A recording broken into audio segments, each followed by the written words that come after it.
Ah là là, cette sonnerie. Au fait, tu sais ce qu'il faut faire comme travail en techno? Non, mais attends, monsieur Techno, il va expliquer.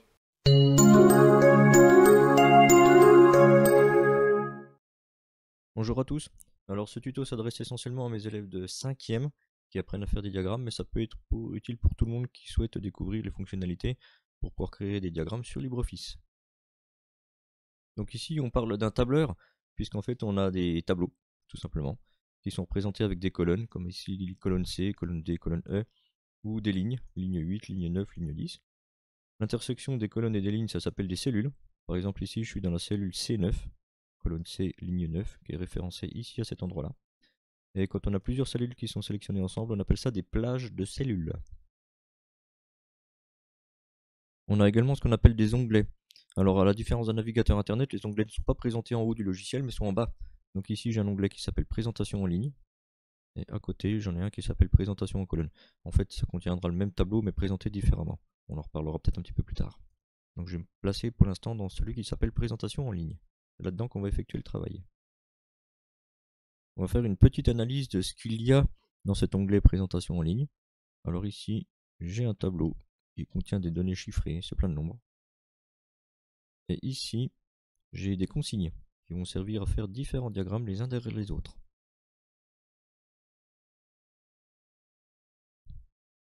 Alors je vais m'intéresser à ce qu'il y a dans ce tableau de données. Donc celui-ci. Pour voir un peu plus clair, je vais faire un zoom avec CTRL plus molette à la souris. Donc j'appuie sur la touche CTRL en même temps que je joue avec la molette. Donc on va analyser. Alors c'est un tableau qui contient des nombres, avec beaucoup de zéros qu'on n'arrive pas forcément à bien analyser au premier coup d'œil. Mais en tout cas on peut repérer déjà quelque chose. Ça parle d'effectifs. Il y a des années 1950, 1965, 2000, 2007, 2018. Et puis on parle de niveau scolaire, maternelle, primaire, secondaire et supérieur. Alors pour rappel à propos des niveaux scolaires, maternelle c'est 3 ans, c'est la petite section, moyenne section et grande section. Primaire c'est 5 ans, ça va du CP au CM2. Secondaire c'est 7 ans, ça va de la 6e jusqu'à la terminale. Et supérieur c'est tout ce qui concerne les études après le bac.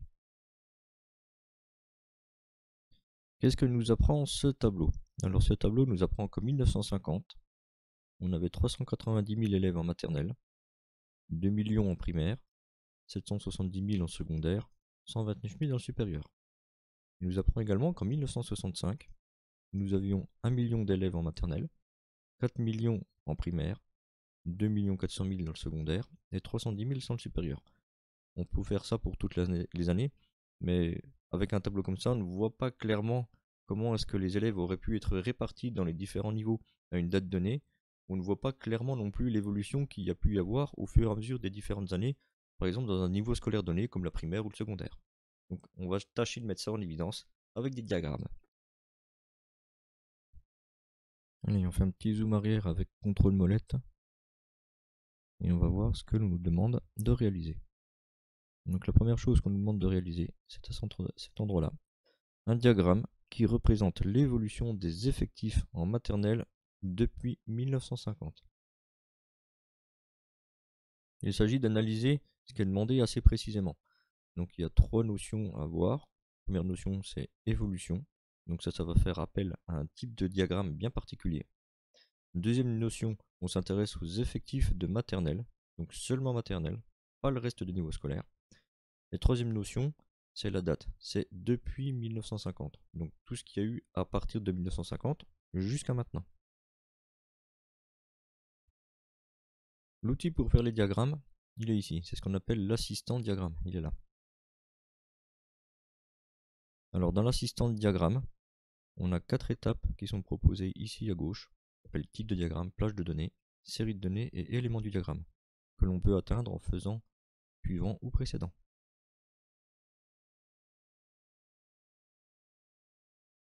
On remarque aussi que derrière l'assistant de diagramme, on a un diagramme qui nous est proposé. Alors pour l'instant, il est complètement vide.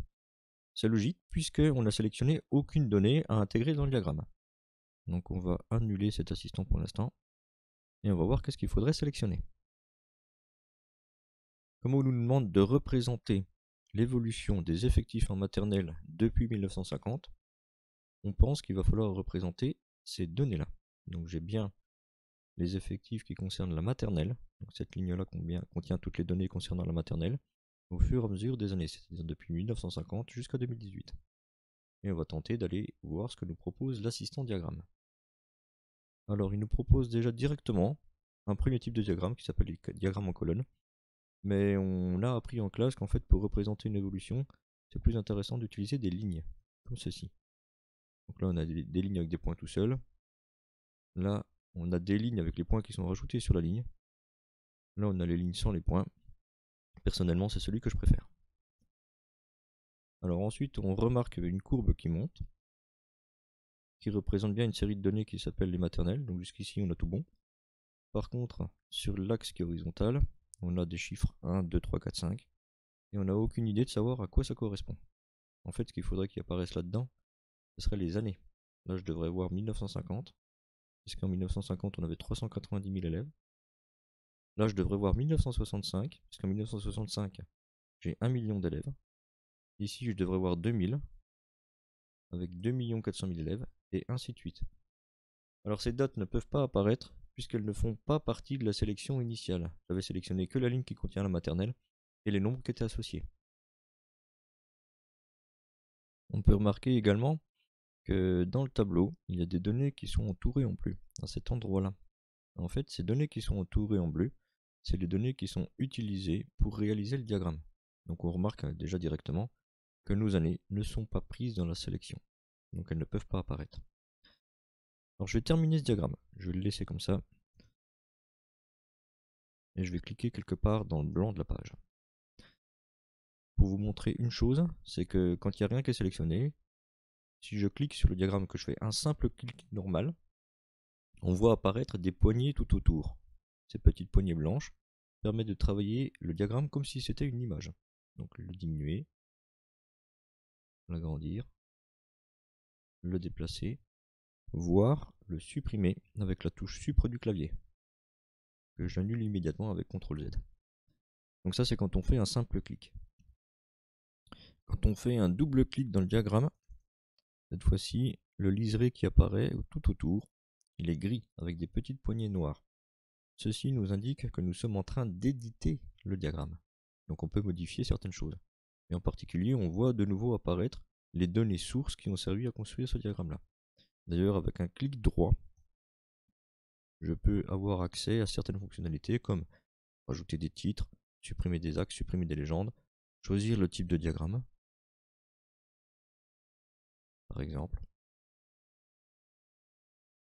ou bien sélectionner des choses dans la page de données qu'on verra un petit peu plus tard. Donc parfois c'est très utile de savoir qu'on peut éditer le diagramme en faisant un double clic et en ayant ce liseré gris autour. Pour quitter l'édition, on clique quelque part dans la page, comme ici. Voilà. On a vu précédemment alors que ce diagramme-là ne peut pas convenir, simplement parce que j'ai pas les années ici en bas. Donc je vais le supprimer. Touche Supre du clavier. Et cette fois-ci, je vais faire une sélection un peu plus élargie. En plus de prendre les effectifs de maternelle, je vais prendre dans la même sélection les années. Je vais chercher l'assistant de diagramme. Pour représenter une évolution, le mieux c'est le diagramme en ligne. Et d'ailleurs, on voit que l'aperçu qui nous est proposé par l'assistant, en fait il fait un petit peu n'importe quoi, on n'y comprend rien. Logique. Mais pour l'instant, je sais que je veux faire un diagramme en ligne puisque je veux représenter une évolution. Passons maintenant dans l'étape numéro 2 de l'assistant, ça s'appelle la plage de données. Dans la plage de données, il va y avoir des options à cocher ou décocher. Ceci, on n'y touche surtout pas. Ensuite, à cet endroit-là, on a une option qui s'appelle série de données en ligne ou série de données en colonne. Donc il s'agit de déclarer à l'assistant diagramme pour savoir si nos données sont présentées de façon horizontale, c'est-à-dire alignées dans une ligne, ou bien si elles sont présentées de façon verticale, c'est-à-dire présentées dans des colonnes. Alors il se trouve que moi, mes effectifs de maternelle sont tous alignés les uns derrière les autres dans la même ligne. C'est-à-dire que dans la ligne 2, j'ai 390 000 pour 1950, ensuite 1 million pour 1965, etc., etc. En fait, tout est aligné. Donc il faut que je déclare au logiciel, les données sont présentées en ligne. À partir de là, on analyse ce qui se passe. Donc sur mon diagramme sont apparues deux choses. Une courbe rouge, qui a l'air de bien représenter l'évolution des effectifs de maternelle, et une courbe bleu foncé qui reste en bas à 0, et qui représente une série de données qui s'appelle effectifs. On remarquera au passage que j'ai toujours pas mes années. J'ai toujours 1, 2, 3, 4, 5. Alors qu'est-ce que le logiciel a fait? En fait, il a trouvé qu'il y a deux lignes qui contiennent des données. Une première ligne qui s'appelle effectif, qui contient des données qui s'appellent 1950, 1965, 2000, 2007 et 2018. En fait, c'est ce qu'il a mis ici dans cette ligne-là. Donc la ligne bleue, elle contient les dates, ce qui est absurde. La deuxième ligne contient les effectifs de maternelle, ça c'est logique. Alors ici, on va s'intéresser justement à une deuxième option qui s'appelle première ligne comme étiquette. Si je sélectionne cette option-là, on voit disparaître la courbe que l'on avait tout en bas et les années qui apparaissent. En fait, on déclare au logiciel que la première ligne de la sélection que l'on a faite pour faire le diagramme contient non pas des données à représenter sur une courbe, mais des étiquettes, c'est-à-dire quelque chose qui va être inscrit sur le diagramme quelque part. Et de cette manière-là, le logiciel a découvert que dans cette première ligne-là, ce ne sont pas des choses à mettre dans la courbe, mais à mettre en étiquette en dessous de l'axe. Donc il a compris que ce sont des années, et il nous les a proposées ici. Donc cette fois-ci, je commence à avoir un diagramme qui commence à ressembler à quelque chose. J'ai des dates en 1950, avec un effectif de maternelle qui est représenté ici, une date en 1965 avec un autre effectif de maternelle, etc. etc. Au passage, on remarquera que l'option qui s'appelle première colonne comme étiquette était déjà cochée. Par curiosité, on peut voir un petit peu ce que ça donne si on le décoche. C'est-à-dire que si je déclare au logiciel, attention, la première colonne ne contient pas des étiquettes, mais vraiment quelque chose à représenter dans le graphique. Si je fais ceci, j'ai du blanc qui apparaît. C'est-à-dire je suis en train de dire au logiciel, attention, ta première colonne ici contient quelque chose que tu dois représenter sur une courbe. Il contient un terme qui s'appelle maternelle, et débrouille-toi pour le mettre sur une courbe qui contient des données chiffrées. Alors le logiciel ne peut pas le faire, parce que maternelle ça n'est pas un nombre. Donc qu'est-ce qu'il a fait? Il a laissé un grand vide à cet endroit-là. Donc évidemment c'est logique. Ce terme maternelle n'est pas quelque chose à représenter sur la courbe, mais c'est une étiquette. Et au passage, quand on coche bien cette option-là, l'étiquette apparaît ici dans la légende. À ce stade, j'ai donc effectivement une courbe qui va représenter l'évolution de la maternelle en fonction des années. Dans l'assistant diagramme, on va passer à l'étape numéro 3 qui s'appelle série de données. Alors, dans un premier temps, on ne va pas s'en occuper. Et on passe directement à la quatrième étape qui s'appelle les éléments du diagramme. Alors ça, c'est tout l'entourage du diagramme, c'est tous les éléments qui vont permettre de contextualiser et de comprendre plus facilement de quoi on parle. Par exemple, un titre. Un titre du style évolution des effectifs en maternelle.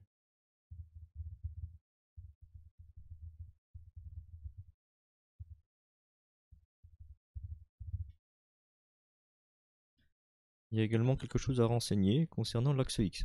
L'axe X, c'est l'axe qui est horizontal, on appelle l'axe des abscisses en mathématiques.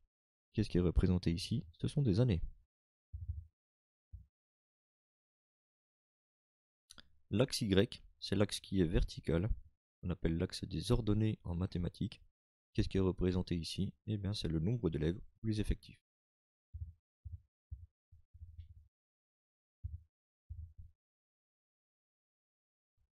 Donc voici les éléments de contexte qui permettent de comprendre un peu plus facilement ce qui se passe dans ce diagramme. En étant arrivé à ce stade-là, on peut terminer.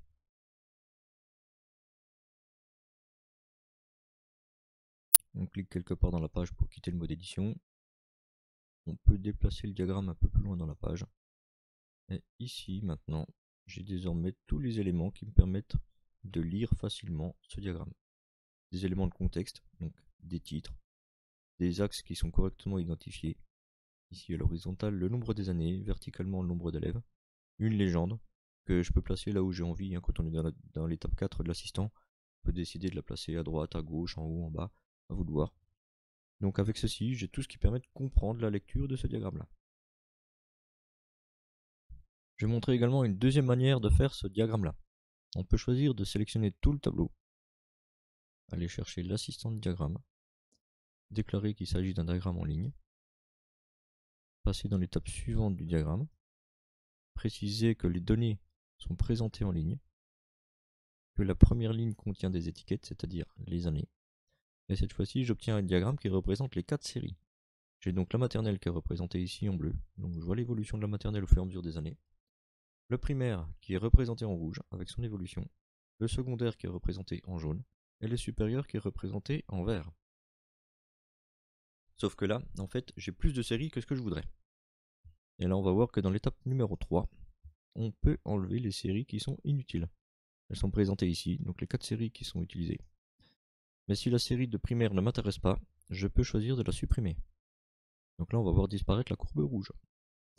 Si la série de secondaire ne m'intéresse pas, je peux choisir de la supprimer. La courbe jaune va disparaître. Le supérieur ne m'intéresse pas, je vais le supprimer.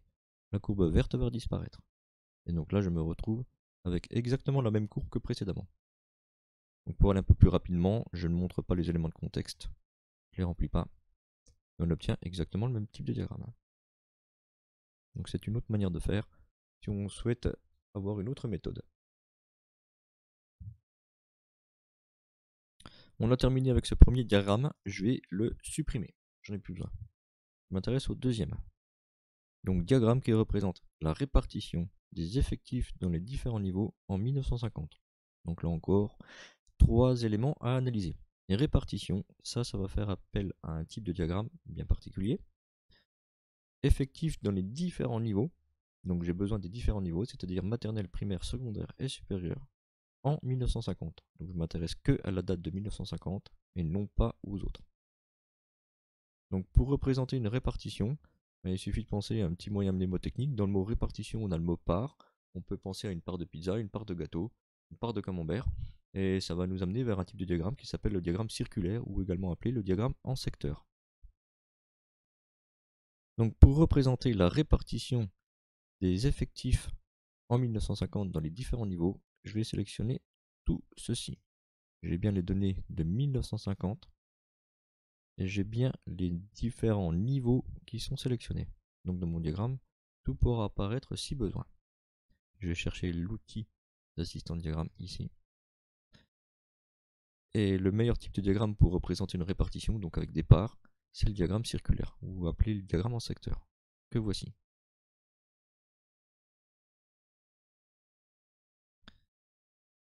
On remarque que l'assistant de diagramme nous propose déjà le diagramme circulaire avec une part très importante en jaune ici qui correspond au nombre d'élèves en primaire. Il y en avait 2 millions donc c'est logique.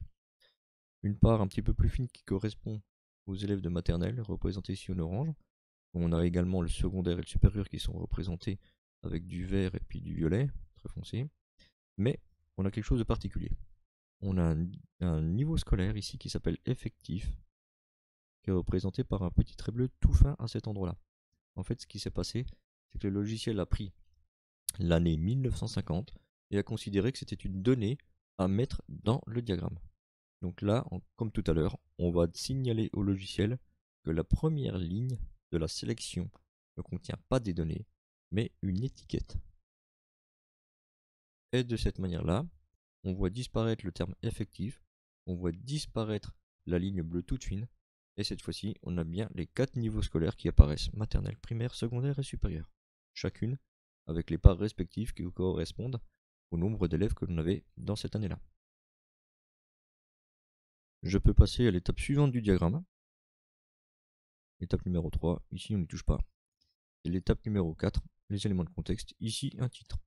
Donc par exemple, répartition des effectifs.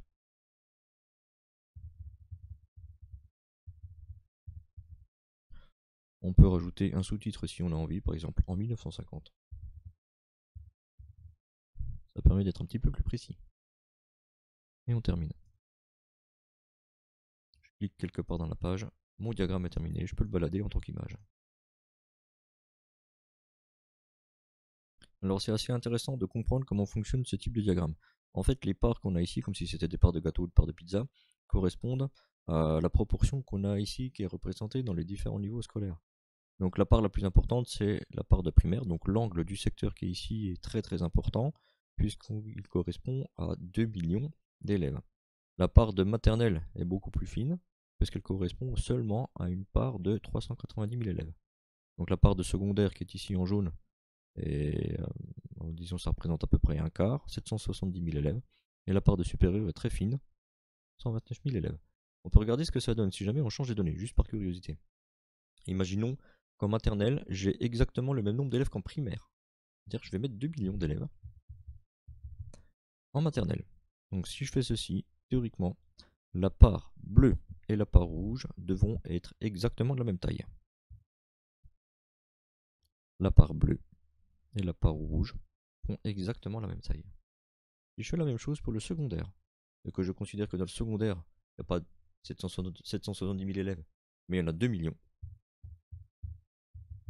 alors dans ce cas-là, les parts bleues, rouges et jaunes vont avoir exactement la même taille. Les parts bleues, rouges et jaunes ont exactement la même taille. Si je fais la même chose avec le supérieur, je mets 2 millions d'élèves. Donc chaque niveau scolaire aurait la même part, ce qui donne ceci. Chaque niveau scolaire a exactement la même part. Donc en fait, l'angle de chaque secteur, qui correspond à chaque série, est vraiment proportionnel à la valeur qu'il y a représentée dans la cellule. Bon, je vais annuler tout ceci. Voilà, alors ce diagramme-là, je vais le supprimer, j'en ai plus besoin.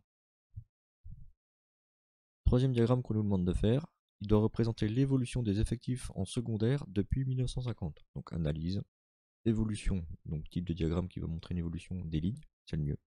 Effectifs en secondaire, c'est-à-dire ceci, et pas autre chose, depuis 1950, donc de 1950 jusqu'à maintenant. Alors précédemment, on a vu que si on prend que ces données-là, et qu'on ne prend pas les années avec, on n'aura jamais les années dans le diagramme. La question qui se pose, c'est comment est-ce qu'on fait pour sélectionner cette plage de données-là en même temps que celle-ci. Alors sur le clavier, on a une touche assez particulière qui est tout en bas à gauche, qui s'appelle la touche CTRL, CTRL. Si je maintiens la touche CTRL appuyée, je peux faire des sélections multiples, comme ceci. Alors attention à un détail, ne pas prendre de cellules supplémentaires, sinon l'assistant diagramme ne va pas pouvoir fonctionner correctement. Une fois que ma sélection est faite, je vais chercher l'outil d'assistant diagramme. Donc je veux représenter l'évolution des effectifs de secondaire, type de diagramme approprié, une ligne.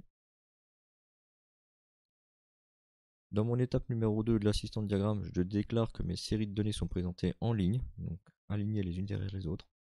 Et ma première ligne de la sélection, donc celle qui est ici tout en haut, contient les étiquettes, c'est-à-dire les années. Et donc là, j'ai bien une courbe qui représente l'évolution du secondaire au fur et à mesure des années.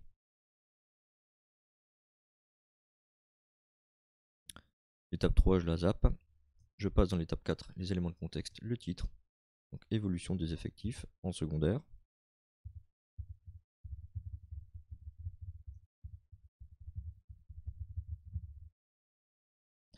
L'axe X horizontal représente les années. L'axe Y qui est vertical représente le nombre d'élèves.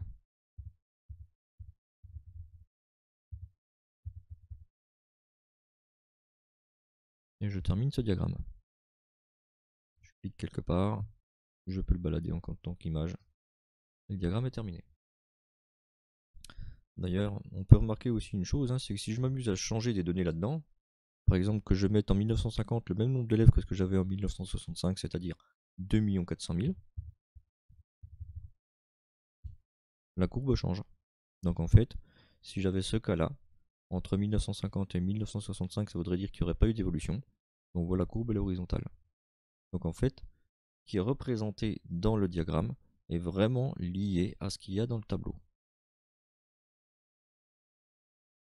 Je n'ai plus besoin de ce diagramme pour l'instant, je vais le supprimer. Allez, une autre manière de faire, je peux choisir de tout sélectionner. Chercher l'assistant de diagramme. Je représente une évolution donc des lignes. Mes séries de données sont présentées en ligne. Ma première ligne contient des étiquettes, ce sont les années. Et cette fois-ci, dans l'étape 3 du diagramme, je vais enlever les séries qui ne m'intéressent pas. Moi, je veux garder que le secondaire, donc je supprime la maternelle. Je supprime primaire. Je supprime le supérieur. Donc cette fois-ci, j'ai bien une courbe, jaune cette fois, mais qui représente l'évolution du secondaire au fur et à mesure des années. Donc voilà une autre manière de faire. Je ne montre pas les éléments du diagramme, ça, vous savez comment faire maintenant. Alors quatrième diagramme qui est demandé, on doit représenter la répartition des effectifs dans les différents niveaux en 2007. Donc il ressemble furieusement au diagramme numéro 2, sauf qu'au lieu que ce soit 1950, c'est 2007. J'ai donc besoin de ceci. Et j'ai besoin également de cette partie-là qui va me servir à faire la légende. Si je ne le mets pas, il n'y aura pas de légende. Donc comment sélectionner tout en même temps? La touche CTRL que je maintiens appuyée en même temps que je fais l'autre sélection, de cette manière-là. Je vais donc chercher l'outil de diagramme, je vais représenter en secteur pour représenter une répartition. J'ai encore ce terme effectif qui est apparu comme tout à l'heure. Donc je déclare que ma première ligne contient des étiquettes, donc quelque chose à ne pas représenter dans le diagramme, et cette fois-ci j'ai bien les 4 niveaux scolaires, et ça correspond aux séries de 2007. Alors volontairement, pour gagner un petit peu de temps, je ne représente pas le titre ni le sous-titre, ça vous commencez à savoir comment on fait. Donc je vais terminer ce diagramme.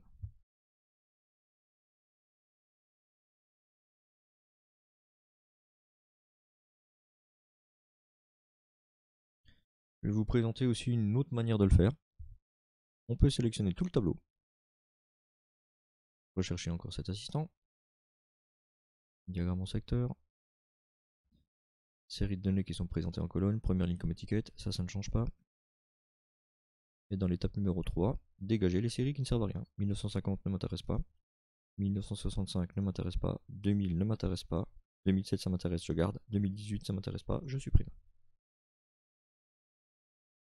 Donc voilà, une autre manière encore de faire ce diagramme. Allez, j'annule. Voilà. Le dernier diagramme qui est demandé, il doit tout représenter, à la fois l'évolution et la répartition depuis 1950, c'est-à-dire tout ce qu'il y a dans le tableau. On doit tout voir. Donc on va sélectionner tout ce qu'il y a dans le tableau. On va chercher l'outil diagramme. Et cette fois-ci, on va prendre un type de diagramme un peu particulier qui s'appelle des colonnes empilées. Alors il nous présente quelque chose d'un petit peu bizarre, avec une colonne effective qui est complètement vide, une colonne maternelle avec des différentes couleurs qui correspondent à colonne B, colonne C, colonne D, bref, on comprend pas vraiment ce que ça veut raconter ça. Donc il va falloir aller modifier un petit peu les éléments du diagramme, en particulier dans la deuxième étape avec la plage de données. Donc il faut qu'on déclare ici que les données sont présentées en ligne. Si on veut avoir quelque chose qui soit chronologique au fur et à mesure des années, il faut que ça soit déclaré comme étant présenté en ligne. Donc cette fois-ci, on a quelque chose qui apparaît ici en bas avec toujours les nombres 1, 2, 3, 4, 5. C'est logique. Il faut que je déclare à mon logiciel, attention, la première ligne contient des étiquettes, c'est-à-dire mes années. Donc cette fois-ci, j'ai bien 1950, 1965, 2000, 2007 et 2018. Je vais passer cette étape-là, je garde tout. Je ne remplis pas les éléments de contexte du diagramme, à vous de voir ce que vous mettriez en titre, c'est histoire de gagner un petit peu de temps. Je termine l'assistant. Maintenant, on va s'intéresser à la lecture de ce diagramme-là, comment le lire, comment le comprendre. Parce qu'on voit apparaître plein de choses, en particulier des couleurs et des hauteurs différentes. Donc on a repéré que effectivement on a une suite chronologique qui est représentée sur l'axe horizontal et que chaque niveau scolaire a sa propre couleur. Par exemple la maternelle a la couleur bleue. Donc déjà on peut voir une chose, c'est que la bande bleue ici en 1950 elle est relativement fine. En 1965 elle a un petit peu augmenté. En 2000 elle a pas mal augmenté. Et entre 2000, 2007 et 2018, ben, la hauteur est à peu près la même à chaque fois. Donc en fait ça nous montre l'évolution des effectifs de maternelle depuis 1950. On peut faire le même raisonnement avec le primaire. Le primaire c'est la bande rouge. On remarque qu'en 1950 elle a une certaine épaisseur. En 1965 elle a doublé d'épaisseur. Et en gros, depuis 1965 jusqu'à maintenant, en fait le nombre d'élèves qui est en primaire, le volume, a l'air d'être à peu près le même. Parce que j'ai toujours à peu près la même hauteur de bande qui est ici en rouge. Pour le secondaire, c'est la bande qui est en jaune. Donc 1950 elle est assez fine. 1965 elle a pas mal augmenté. Et à partir des années 2000, on observe que la bande jaune fait toujours à peu près la même hauteur. Donc pas d'évolution significative. Pour le supérieur, bande verte en 1950 elle est extrêmement fine. 1965 elle a un petit peu augmenté. Et à partir des années 2000, on peut remarquer également qu'elle a pas mal augmenté, mais qu'elle reste plus ou moins constante selon ces années-là. Donc ça nous montre une évolution. Et pour voir la répartition pour une année donnée, ben, en fait on compare la hauteur des bandes de couleurs. Par exemple ici en 1950, la bande rouge qui correspond au primaire est beaucoup plus importante que la bande jaune qui correspond au secondaire, qui elle-même est plus importante que la part qui est ici en bleu pour les maternelles, qui elle-même est encore plus importante que le supérieur qui est ici en vert. Donc en fait en comparant la hauteur des différentes bandes des différentes couleurs, on peut savoir plus ou moins comment c'était réparti. Alors on n'a pas le détail exact, on n'a pas les pourcentages, Disons que visuellement, on voit qui est la plus grosse part.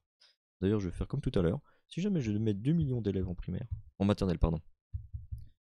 Dans ce cas-là, je devrais avoir la part bleue qui va faire exactement la même taille que la part rouge. Voilà. Part bleue égale part rouge.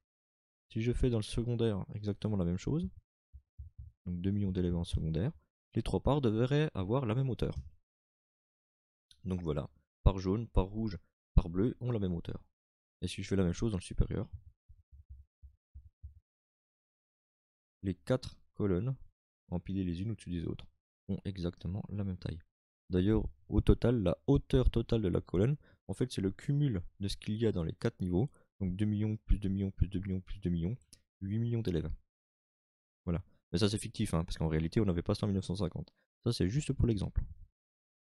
Donc en fait, ce qu'on avait réellement en 1950, bah, c'est un petit peu moins de 4 millions d'élèves, peut-être 3 500 000, qui étaient présents dans les différents niveaux scolaires, donc entre la maternelle, primaire, secondaire et supérieure. Alors on pourrait faire plein d'analyses à partir de ce diagramme-là, expliquer pourquoi certaines parts ont augmenté un petit peu plus tard que d'autres. La seule chose que je vais vous faire remarquer ici, en fait, c'est qu'on peut se poser, par exemple en 2018, pourquoi est-ce qu'il y a moins d'élèves en maternelle qu'en primaire, et pourquoi est-ce qu'il y a moins d'élèves en primaire que dans le secondaire. En fait, ça tient simplement au nombre d'années. En maternelle, on a 3 années simplement, petite section, moyenne section, grande section, donc ça correspond à 3 années. Le primaire correspond à 5 années, donc matériellement il y a beaucoup plus d'élèves dedans, c'est du CP au CM2. Et le secondaire correspond à 7 années, puisque c'est depuis la 6e jusqu'à la terminale. Donc forcément, il y a forcément plus d'élèves dans le secondaire que dans le primaire. Et il y en a plus dans le primaire que dans la maternelle. Ça tient juste au nombre d'années qui sont dans chacun de ces cycles scolaires en fait. Voilà. Alors là maintenant, je vais passer dans l'onglet en colonne et je vais refaire ces 5 diagrammes là, les uns derrière les autres, mais sans commentaire.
Voilà, ce tuto est terminé.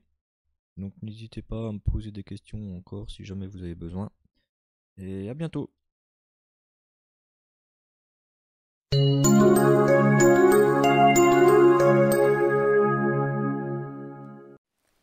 Ah bah c'est déjà fini? Eh oui, c'est tout pour le moment. À bientôt!